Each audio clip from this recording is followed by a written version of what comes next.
guys, I got no energy to crash out, honestly. I'm watching a game on a Saturday, 8 p.m. All my social plans absolutely killed today. I was hoping to see a bit of something, a bit of entertainment, a bit of whatever, just to make up for this time. And as per, another game, I leave feeling a bit more dejected and feeling that lack of confidence around what is happening with this football club. Because I look at the result today, I look at how we played. For me, it screams this is a direct consequence of having an absolutely ineffectual January window. If you guys remember what I was saying before the window started, I was saying that I felt like January was going to be key for us to safeguard and cement anything we were working towards for this season.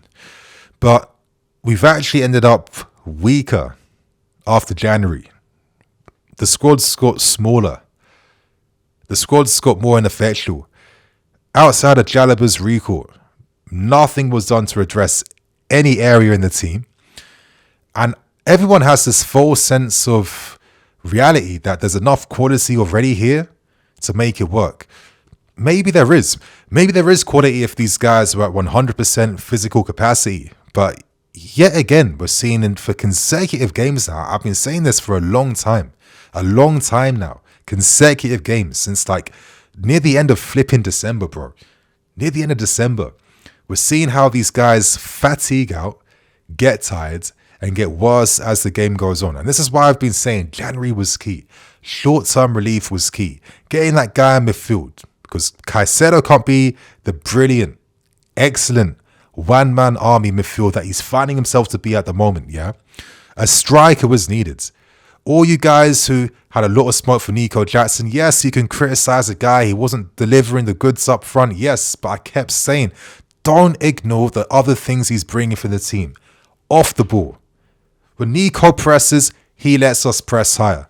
Did we press high against Brighton today? No. Why? You got Nkunku up front, for God's sake. You got Nkunku up front. Yeah?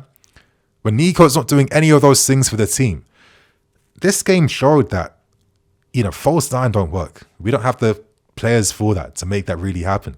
I said in my preview, listen, if we're going to be playing Nkunku up front, Nkunku can't be playing as the poor man's Nicholas Jackson, because if you want him to play that role, he'll do it F4, because he can't do that. At least use the false nine thing. Let's see what can happen there. That was my thought experiment. We saw that in the first half. But outside of a few dangerous moments and keeping the ball, we had no attacking threat. And it just makes a lot of sense in hindsight after the game. Why would we have attacking threat in a system we never have used throughout this whole season? Especially when the team is used to playing with a striker up front. So it just makes me go back to the January window over and over again, because we have two directors, yeah, which will bring two times the possibilities to make something happen in the window. I'm looking at guys like Kolo Muani flipping going to Juventus on loan.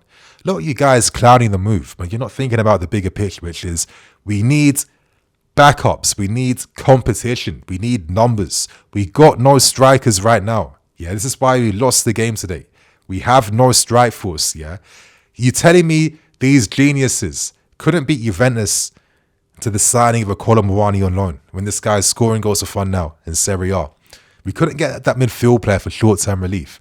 Instead, we wasted the whole window making half-assed moves for Garnacho and then Tel one moment, then Yereme from Deportivo, and then we're thinking about midfield players and making inquiries near the end for Ruta and Baliba going nowhere with that. We thought near the end too, let's see what Leipzig are saying. Is there a possibility for Sechko? Just opportunities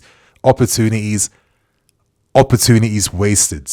And this is what we're seeing right now. And it's getting to a point right now where I know a lot of you guys will have a lot of smoke from Maresca and the players. And I think you're all kind of right to a certain degree. But the overarching point is, when the structure up top is not patterns, when it's not good enough, you open yourself up to all these types of loser possibilities. Like what we saw tonight. Like some of you guys just need to wake up a little bit. I know a lot of you guys will focus on the small points. The players are the manager, but my God, what has been done to enhance what exists? I've been saying this for a long time. Look at all the serious clubs that are better than us, that are winning things, that are doing something, that are competing. And I'll compare how their owners at the top run their clubs compared to ours, man. Please. Like, we have to start seeing the bigger picture now. Like, I don't want, I can't be, I don't like being negative for the sake of it, because I'm not that type of guy. I've always been very balanced. I see all sides, all perspectives. I'm in the grey. That doesn't mean that I'm some like toxic positivity like merchant that will force looking for the positives. Listen, right now, I'm not seeing it in terms of how the structure is currently. I feel like we're undermining what we're doing here. And this is what really bothers me.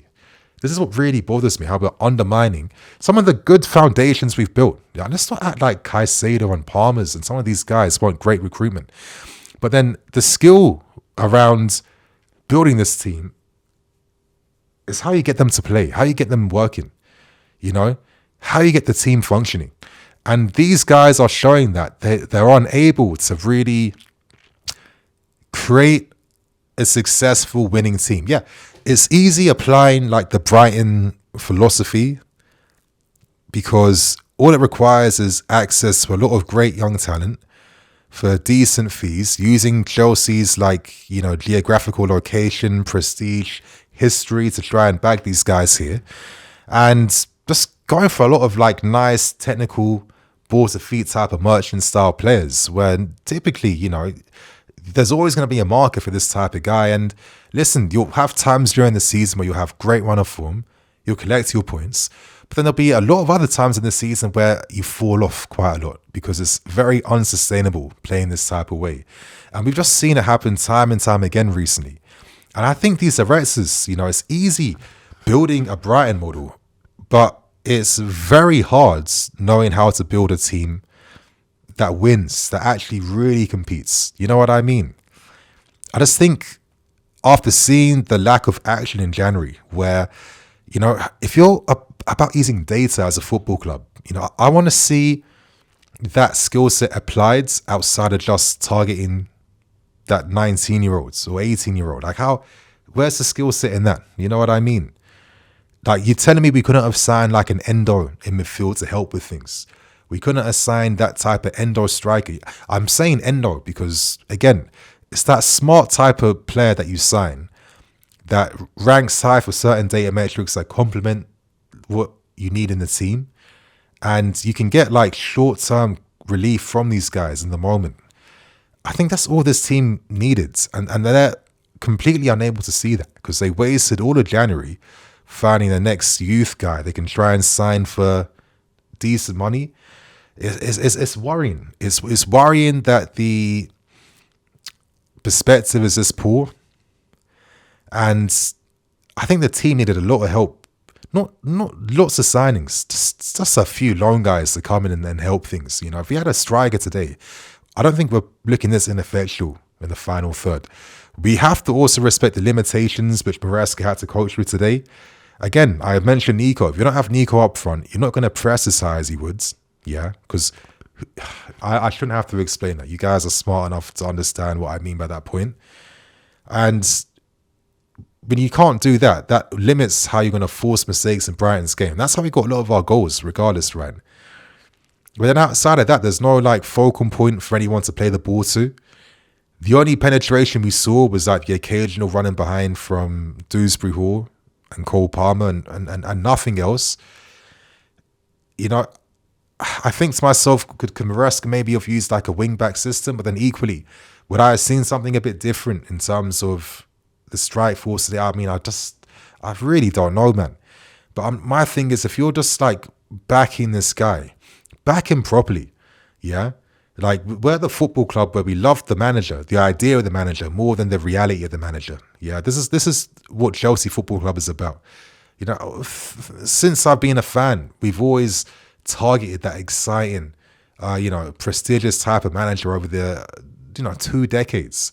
But we've always been a club that never really properly backs into them or supports their ideas. And as I said, we just like the idea of these guys and the reality. I think if you want Maresca, if you know Maresca's about inverting fullbacks, I mean, you hired this brother for a reason, right? You can't be expecting Maresca to now be playing a different style of football to what you hired him from. Back the guy, you know what I mean? Like, that's how the game works. You have to back him. You should have got the striker midfield player you asked for, because when you don't have it, you get these types of games. And It's not great, man. It really isn't great. And it just, again, calls into point the recruitment. Again, it is a bit Brighton, isn't it? That's the irony behind losing to Brighton today. It's like we were copying their model. A lot of our players are kind of like similar to theirs profile-wise and stylistically. It's crazy, isn't it? Like when you actually like deep it and really think about how similar. Like we looked at the Brighton B team today, especially in that second half. And you just think about the recruitment too. I keep saying you took over the club debt free, had over 1.5 billion to invest. I mean, as a fan base, I think we are so conditioned to signings and money that doesn't really mean anything to us. But to have this amount of, advantages to your sides, and this is the best you can do with it, I think it makes you see things a bit differently. Like, was enough done to get the best options? Like, are some of these guys as good as we think we are? Yeah, you see the team sheet. Oh, my favourites there. Sancho, Neto. Finally, Neto on the right-hand side. He's way better than Oni Madueke. I mean, is there much of a difference between all these guys, realistically, to be riding anyone's D for any of them? Let's keep it real. No. And then you start to see the trend now, where like all the bigger teams now are going for more like physical specimens, physical profiles, bigger players, X, Y, Z. And it feels like we're not playing that meta right now. We're doing the Brighton meta, We're not following the meta of the big teams.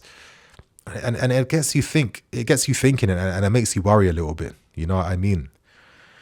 Honestly, man, it's like at not one point since these guys have taken over have I felt like finally there's an air of something coming now. I got a bit carried away during that run of form thinking there was. But I don't think the manager's been helped enough to maintain that. As I said, the team's got weaker. I'm looking at guys like Palmer on the field. The guy, we've seen it over for like 5-6 weeks now. After 60 minutes, he's out. I mean, he got worse. He's like one of the worst players, which is a surprise from Cole Palmer today, especially in that second half, yeah. There was also a lot of bums on that field. And Sancho, anonymous, quiet. Again, everyone was kind of getting gas, praising the move. I thought it was kind of that mediocre, showing flashes of moments, but is he necessarily going to take you to that next level when he is inconsistently getting past his man? Neto, still waiting for Neto to really shine consistently. Neto has one great cameo, plays one great game, but is never consistent with it, isn't able to do it all the time. I see the other side though. Can Maresca do more to help the wingers? Give an overlapping fullback sometimes? Do we have to invert ourselves to death like we did in that second half? Because in the first half, we was using overlapping fullbacks. But then in the second half, we went back to inverting for no reason. And it was just kind of stupid. Let's keep it real. It didn't work. Yeah, listen, the players today, they also play quite shit. But I also feel like you're not really helping them. You got all these crosses these guys are forced to play. No one to cross to. So if let's say you're Neto, for example, you're 1v1 against Lamptey, you get past him, your head's up, you're looking for your next play. You're like, who the hell am I playing across to? Who the hell am I doing anything to inside the box? Like, I can see how so many of our players are forced in these like wasteful situations because they're not properly complemented. And that's the art behind squad building, right? That's the art behind a successful team. All the moving parts have to complement each other. They enhance each other's strengths and they complement each other's weaknesses. And we're not seeing that with this team. Because if we did do that, the burnouts and the crashes out wouldn't be this consistent now, as we're seeing so often. So rightfully, we're knocked out the FA Cup because, I mean, what did we do to really put ourselves in a position to do anything? It's really poor. But instead, listen, the players were really bad today, a lot of them. Maresca, I can understand that he's working with nothing. Let's keep it honest. But I would say most of the criticism goes towards the directors for, again, continuing to undermine this team and not really help out anyone, the manager or the players. So that's all I got to say, you guys. See you all soon. Cool.